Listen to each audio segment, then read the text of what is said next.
Well, hello everybody. Welcome back to the channel. As y'all might have seen on the last little old short I posted, we got our irrigation system in. There it is. We got 300 feet of 3/4 inch tubing. Not sure I shouldn't have went with 1/2 inch, but I thought 3/4 is going to be better. We got our, that's supposed to be P1, so that's on the invoice. Don't say so on the box, but it is. Part number matches up. How about that? And some 1/4 inch tubing.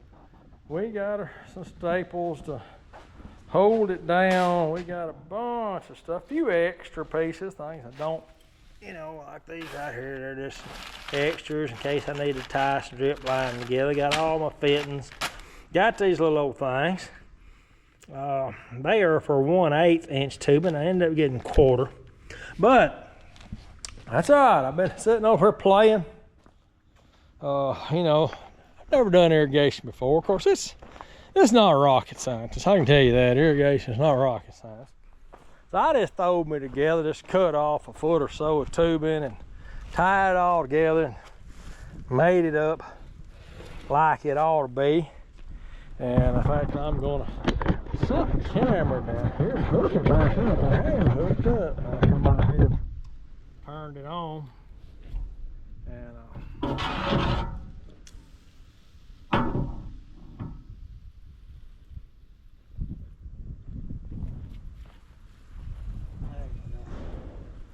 anyways, come out here, turned it on and filled up my bug sprayer.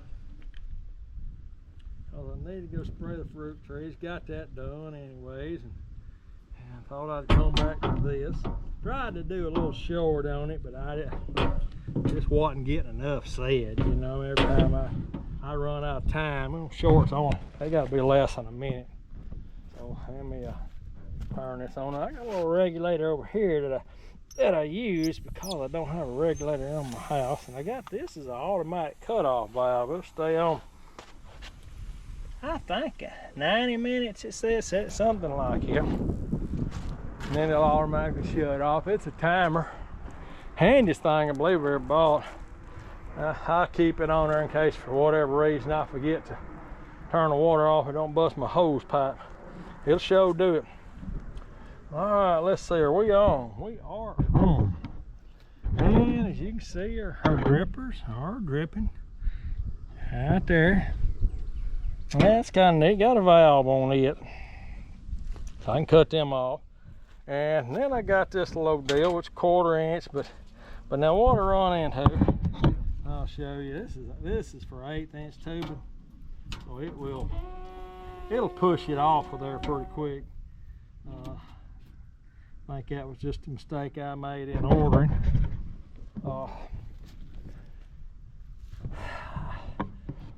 So I went back in my cart. I ordered me some 1/8 inch tubing for this. And then I need some emitters that kind of give you 1/2 gallon, 1 gallon, 2 gallon a minute to feed the, and then 1/8 inch tubing. So I need the emitters, and then I need the 1/8 inch tubing. And then I can do the container gardening. That's what they'll be for. So that's really simple as it gets. I mean, with this line here, it'll run down the end of the garden. All these little tubes that come off and go to each row. And then I'll decide just manually whether to turn 3 of these on or 4 of them, or whatever I think the water can handle. And then it'll just sit there and just like that, just water the garden. And I use that little trick where they took a piece of this and folded it up and put on the end. They do make little caps. It's kind of like this. It's just got a cap on that end. They're not too awful expensive, but I would need, I know I'd need 13 for the upper garden and 11 for the lower garden if I'd done it. I don't know. I mean, they're a couple of bucks a piece, so it wouldn't be terribly expensive. And the nice part about it is, if you wanted to say flush that line out, you could just take the cap off the end of it and flush it. Or if you wanted to extend it, you could. So I might get them. these things here was just a little bit tricky to me, because you turn them. Of course, you turn it clockwise to tighten it, but when you turn it clockwise, it's unscrewing it, which is pushing it back against that tubing. It's kind of neat though. It's quick. That's what it's for, just to be quick. All right, let me get some tubing. All I'm gonna do right now is I'm gonna go out there and unroll it to stretch it out in the garden. Whoa! I guess I didn't have that tight enough, did I? Well, anyway, stuff happens. Well, all right, that's one of them real life experiences, I guess.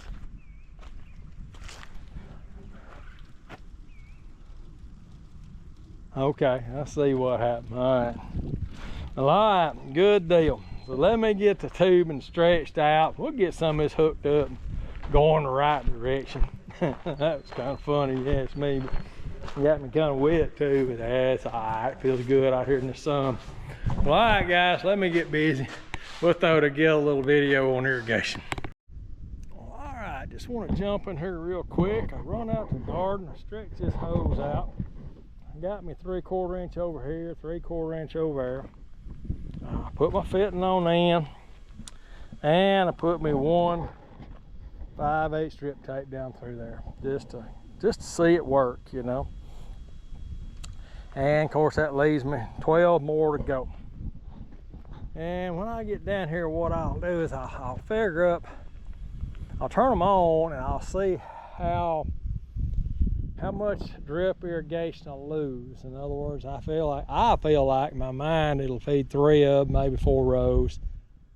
But you know, we'll just have to see. We'll just have to see how much 15 psi will feed. I got 3/4 inch line where I'd have more volume, but this little old 15 psi thing here really slows the flow down. I mean, you know, why am I using 3/4 inch line when I got a little old bitty 1/2 inch hole through that thing? I mean, it's restricted right there from the very beginning, which I don't know how I'm gonna get around that. Maybe somehow or another. But anyways, there's a few questions I've got to answer, and in the whole scheme of things, I've got enough tubing to where I could put it in zones and put a controller over here, have one hose run to it, and then, you know, this pipe feed 4 rows, you know, tie into it over there. That pipe feeds 4 rows, and that there feeds the rest of them, and it just sits here and goes through the timer, and that's what I ultimately would like to have. But right now, Barry Dorman is going to be the timer. He's going to be the one coming down here, turning all this stuff on and off, and figuring out what works and what don't work. And then we can kind of go from there, you know. And it may even be something I don't do next year. Who knows? Right now, irrigation's new to me. I wanted to do it because last year we went through 4, 5, 6 week drought, and it just decimated all the hard work I had in my garden, and I thought, I'm going irrigation next year. So anyways, I'm gonna turn that off, go up to the house, and fix me a fruit salad. Put a bunch of pineapple on it, and a bunch of different things like that. Oh, good. That's good to eat in summertime. I'm telling you, something like that's good to eat in summer. I love fruits. I love strawberries, watermelons, pineapple. Turn that valve off. Cantaloupe, any of that stuff. In fact, there's cantaloupe in the refrigerator up there. Hey, I liable to eat every bit of it. Well, all right, guys. We'll conclude this thing on the next video. I think the next thing I'll come down here, get the rest of these done, at least on the upper garden. Hey, who knows, might get it all done, and then you'll have an idea what I've done anyways. Hey, it gets fancier, I'll show you that too. All right, let me get up there and get a bite to eat, and we'll catch you in a little bit. Winding up this day in the field. we did get the upper garden irrigation system in place for right now. Right now I've got these 5 lower rows on. Seems to be doing pretty good. I can tell that the bottom couple are doing more than the upper couple, but they're all dripping, they're fully inflated. So I'm feeling pretty good about that. I felt like with this being 13 rows, maybe I can start with 5 rows and then 3 rows, or 4 rows and then 4 rows. And that would work out. Run out of staples, so you know, there's just a couple staples holding them in place. I wished it was buried, but it's not. Maybe next year, or I might come up with a apparatus for the cubs to bury them. It all went pretty smooth. I mean, it takes about 7 to 10 minutes per row, and you know, next thing you know, you're out here several hours. And been a nice day to do it.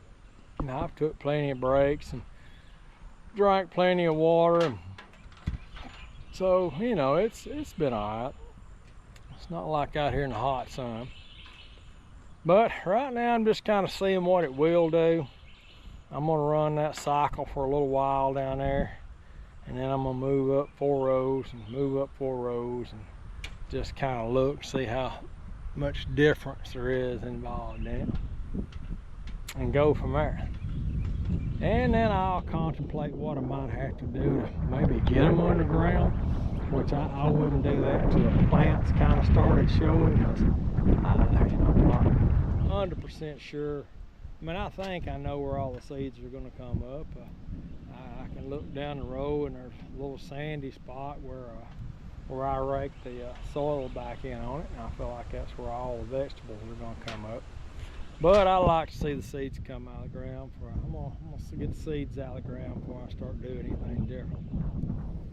And you know, and ultimately I got to get all this out of the way when I start coming back in there and hilling and, you know, cultivating and such as that. So I'll get to do all this again, I suppose. Well, I'm just gonna kind of wind this video up, kind of winding me up really. I wear her out about dinner, and then try to get a little bit done in the evening. But tonight we gotta watch your grandbaby go practice ball. We go over there and watch her practice ball a little bit, and so that's kind of fun. But I'll be out here in a little while. Well, all right, guys, thanks for watching. And we'll just see what this 2025 garden season is going to look like. I'm feeling pretty good about it, really. Talk to you later.